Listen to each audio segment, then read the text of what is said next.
তো হ্যালো বন্ধুরা, চলে এসেছি নতুন একটা ব্লগে। আশা করি তোমরা খুবই ভালো আছো। সো আল্লাহর রহমতে আমিও খুবই ভালো আছি। তো আজকে আমরা যেতে চলেছি আলমগীরদা সঙ্গে দেখা করতে। তো তোমরা নিশ্চয়ই ভাবছো যে আলমগীরদা তো এখন জেলে আছে, কিভাবে দেখা করবে। তো কথা হচ্ছে, আলমগীরদা আজকে জেল থেকে বাড়ি ফিরছে। আপনারা নিশ্চয়ই জানেন যে অকাপ বিলের বিরুদ্ধে যে প্রতিবাদ মিছিল করতে গিয়ে দাদা জেলে গিয়েছিল। তো আজকে ফাইনালি দাদা জেল থেকে বার হচ্ছে। তো দাদা কি বলে না বলে আপনাদেরকে সব কিছুই দেখাবো। আর যে যেখান থেকে দেখছে ভিডিওটাকে বেশি করে শেয়ার করবেন। তো চলো ওখানে গিয়ে কী হয় না আপনাদেরকে দেখাবো। ফুল ভিডিওটা দেখতে থাকো। A few moments later. বাইকে ভিডিওটা আমরা ছেড়ে দিই।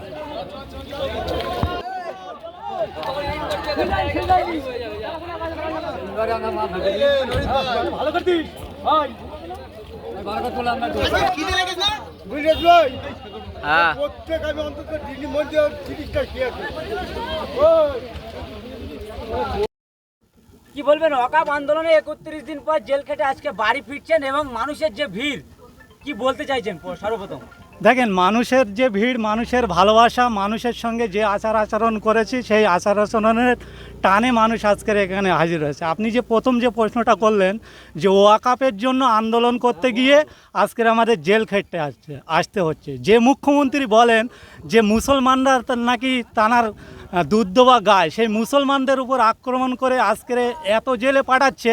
আমি জেলে ঢুকে দেখলাম যে ওই জেলের মধ্যে 95% মানুষ মুসলমানরা। তাই আমি বাংলার সংখ্যালঘু ভাইদেরকে বলবো যে আপনারা কোনো নেতার ইন্ধনে কাউকে মারবেন না, কাউকে ধরবেন না, কোনো নেতার কথায় কারো ঘর বাড়ি ভাঙবেন না, না তো এই নেতারা আপনাদেরকে জেলে পাঠিয়ে দেবে। কি বলবেন এই যে মানুষের যে ভিড় এবং মমতা ব্যানার্জি বলছে অকাপ আন্দোলন করতে গেলে দিল্লি গিয়ে করো, এখানে গুলোগুলি করবেন না, কিন্তু মমতা ব্যানার্জি সেই দিল্লির বিষয় বাংলায় আন্দোলন করতে দেখা গেল কাল পরশু। কি বলবেন? দেখেন, এই বিজেপি এবং এই তৃণমূল কংগ্রেস এদের দুজনার টিকি বাঁধা আছে নাগপুরে। এই নাগপুরের বাবুদের খুশি করার জন্য এই ধরনের মন্তব্য মমতা বন্দ্যোপাধ্যায় সর্বসময় দেয়। আমি মাননীয়াকে বলবো, আপনার যদি ওয়াকাপ নিয়ে কোনো আন্দোলন করতে যদি আপনার ঘৃণাবোধ হয়, আপনি কিছুদিনের জন্য রাজ্যটাকে ছেড়ে দেন। আমাদের প্রপার্টি আমাদেরকে উদ্ধার করার জন্য আমরা লড়াই করে নেব। মমতা বন্দ্যোপাধ্যায় ইফতারের সময় ঘুমটা দিয়ে ইফতার খেতে দেখা যায়, কিন্তু এইভাবে অকাপ আন্দোলনের জন্য যে মুসলমানের একটা ব্যাপক একটা সম্পত্তির দিকে হাত পড়ছে, তারপরে মমতা ব্যানার্জি কোনো আন্দোলনের কোনো মোড় দেখা যাচ্ছে না। বিষয়টা কি কারণে? দেখেন, মমতা বন্দ্যোপাধ্যায়ের দলের যারা টিএমসি, তৃণমূল কংগ্রেস বলে দাবি করতেন, সেটা আজকের টাকা মারা কমিটিতে রূপান্তরিত হয়ে গেছে। আমরা কনফিডেন্সের সঙ্গে বলতে পারি, টি ফর টাকা, এম ফর মারা, সি ফর কমিটি। টাকা মারা কমিটির নেতারা যখন 100 দিনের গরিব মানুষের টাকা মারতেন, তখন যখন বাংলার টাকা বন্ধ করে দিয়েছিলেন কেন্দ্র, এই মমতা বন্দ্যোপাধ্যায় বাংলায় আন্দোলন করতেন। আমরা দেখতাম তানার এক বড় বড় নেতা যখন তিহার জেলে যেত, রাস্তায় ছাত্র যুবকদের নামিয়ে দিত। আর আজকের মুসলমান লক্ষ লক্ষ কোটি কোটি মুসলমান তাদের প্রপার্টি, তাদের কবরস্থান, তাদের ধর্মীয় জায়গা, তাদের আদর্শকে টিকে রাখার জন্য যখন আন্দোলন করছেন, এই মমতা বন্দ্যোপাধ্যায় তিনি বলছেন আমার থেকে বড় শত্রু কেউ হবে না। তাই আমাদের বিধায়ক সবসময় বলেন যে এরা সাপ হয়ে কামড়ায় আর ওজা হয়ে বাঁচানোর চেষ্টা করে। বাংলার মানুষ বুঝে গেছে এদের খেলা, আগামী 26-এ এদের যোগ্য জবাব দেবে বলে আমরা মনে করছি।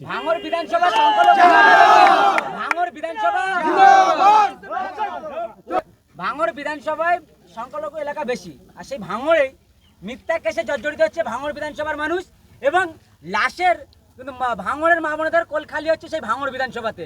কি বলবেন? শওকত মোল্লা ভাঙড়ে দায়িত্ব পাওয়ার পরে 19টা এ পর্যন্ত লাশ চলে গিয়েছে, ভাঙড়ের মা কোল খালি হয়েছে। কি বলবেন? দেখেন, আমরা যখন রাজনীতি স্তরে এসেছি, সংখ্যালঘু আর সংখ্যাগরুর হিসাব আমরা করি না। তারপরেও আপনি যে বললেন ভাঙড়ে মেজরিটি পার্সেন্ট সংখ্যালঘু, অবশ্যই সংখ্যালঘু। এই শওকত মোল্লা যে রাজনীতি যেটা করে, এই খুনের রাজনীতি, সেটা ক্যানিংয়ে অব্যাহত ছিল, সেটা ভাঙড়ের ছায়া নামিয়ে নিয়ে এসছে। আমি জেলে থাকাকালীন আমি খবর পেয়েছি, আমার বিরোধ হলেও রেজ্জাক খান, আমরা একসঙ্গে চলাফেরা করতাম, একই অঞ্চলে ওঠা বসা করতাম, একই বোলাকে চলাফেরা করতাম।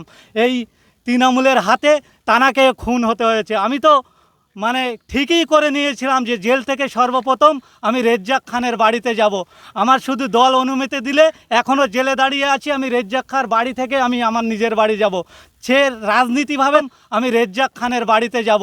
আমার শুধু দল অনুমতি দিলে, এখনও জেলে দাঁড়িয়ে আছি, আমি রেজ্জাক খার বাড়ি থেকে আমি আমার নিজের বাড়ি যাব।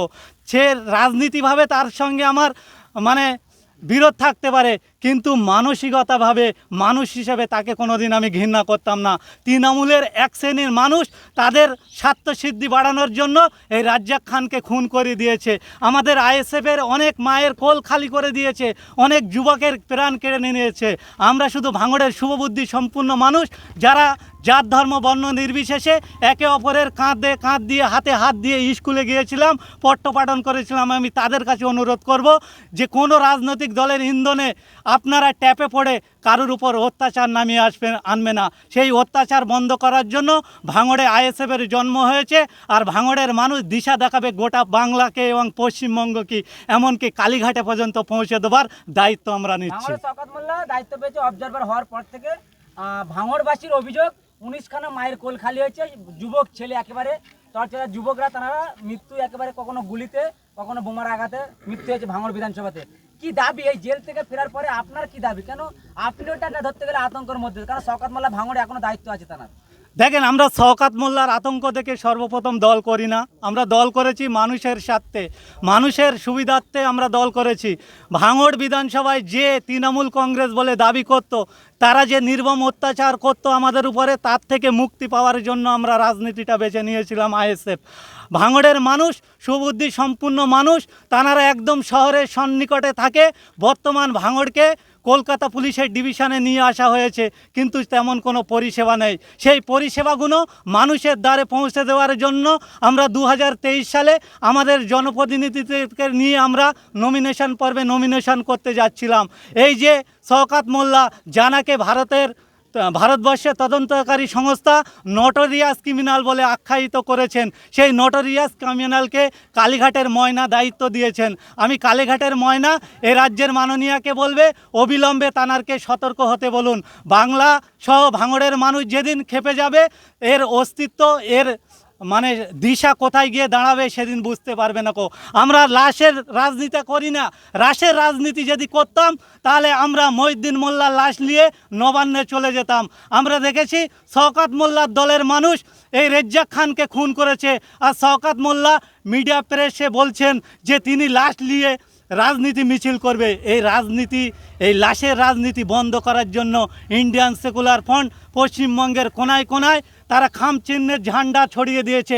ভাঙড়ের মানুষ তারা 2026 সালে গণতন্ত্র প্রক্রিয়ায় এদেরকে জব্দ করে দেবে বলে আমরা মনে করছি। ভাঙড়ে গিয়ে কি রাজ্জাক খানের খুন নিয়ে একেবারে আন্দোলন কি হবে? কেন টিএমসিরা মারধর করেছে, বা টিএমসির গুলিতে মারা হলো রাজ্জাক খান।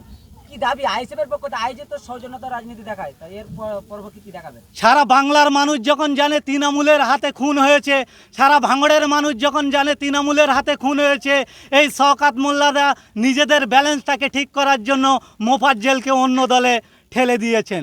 মোফাজ্জেল মোল্লা, আমি আপনার মিডিয়ার মাধ্যমে বলি, মোফাজ্জেল মোল্লা সেই ব্যক্তি, যে ব্যক্তি আমাদের চালতেবিড়ে অঞ্চলে কন্টেস্ট করেছিল এবং তানাকে যিনি হারিয়েছিল তিনি আমাদের মধ্যে আছেন তৌফিক ভাই।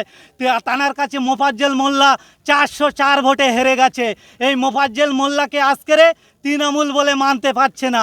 তাই যারা ভাঙড়ের তৃণমূল বলে দাবি করেন, আপনাদের কাছে অনুরোধ করছি, আপনারা যদি এই শওকত মোল্লার ট্যাপে পড়ে যান, একদিন আসবে আপনাদেরও পাত্তা দেবে না, আপনাদেরও তৃণমূল বলে মানবে না, অন্য দলের তকমা লাগিয়ে দেবে। তাই আমরা তৃণমূল যারা করে তাদেরকেও সম্মান করি, তাদের জন্য লড়াই লড়ি, কেননা আমরা আইএসএফ করি। আমরা জানি আজকের আমি জেল থেকে বাড়ি যাচ্ছি। আপনি 2022 সালে যখন নওশাদ সিদ্দিকীকে এই বারাইপুরে জেলে কোর্টে তোলা হয়, নওশাদ সিদ্দিকেরকে একজন পুলিশ হাত ধরছিল।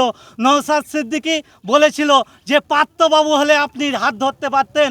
আমরা হয়তো ভেবেছিলাম নওশাদ সিদ্দিকী হয়তো রেগে গেছে, কিন্তু আমরা দেখলাম যে কোর্ট থেকে বার হওয়ার সময় সেই পুলিশটার জন্য নওশাদ সিদ্দিকী যাতে সেই পুলিশও ডিএ পায়, তার আন্দোলন নওশাদ সিদ্দিকী করেছিলেন।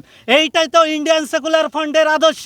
এই আদর্শেই যখন মানুষ লাভবাহিক বলে নওশাদ সিদ্দিকীর পিছনে দাঁড়িয়ে যাচ্ছে, এই শওকত বাবুরা আতঙ্ক দেখছে, এই শওকত বাবুরা ভয় পাচ্ছে।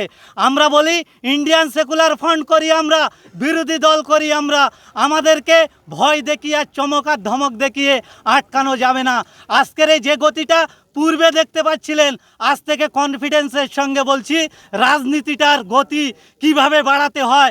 আজকের এই বারাইপুর সংচরণগড় থেকে শিখে এসেছি, আগামী দিনে তার যোগ্য জবাব দেব বলে আমরা মনে করছি।